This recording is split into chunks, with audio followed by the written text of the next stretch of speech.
ទៅប្រលឹង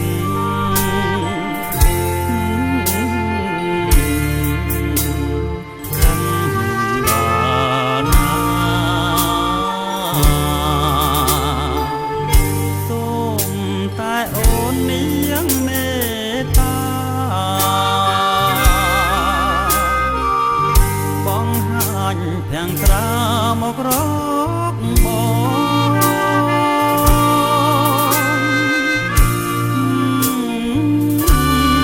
កែវអើគេងកាយផ្លូវបងមកប្រលឹង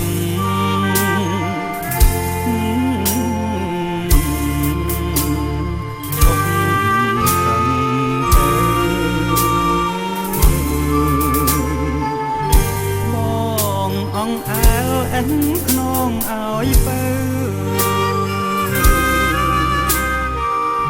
យប់កាន់តែជ្រៅទៅហើ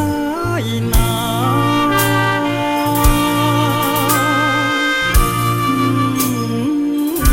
ឈប់យំ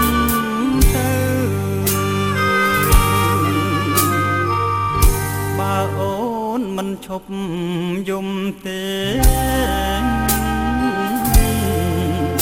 ប្រយ័ត្នបងយំតាមណាតើអ្នកណាជួយលួងអ្នកណាណាហើយចុះជីវាឈប់យំទៅបងខំហើយបើក្តិចបងចុះក្តិចត្រង់ណាក៏បានដែរ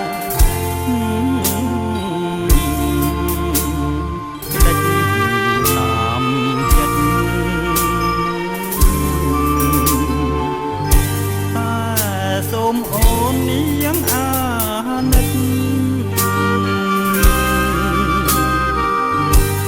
ក្តិចជីវិតស្នេហាយើង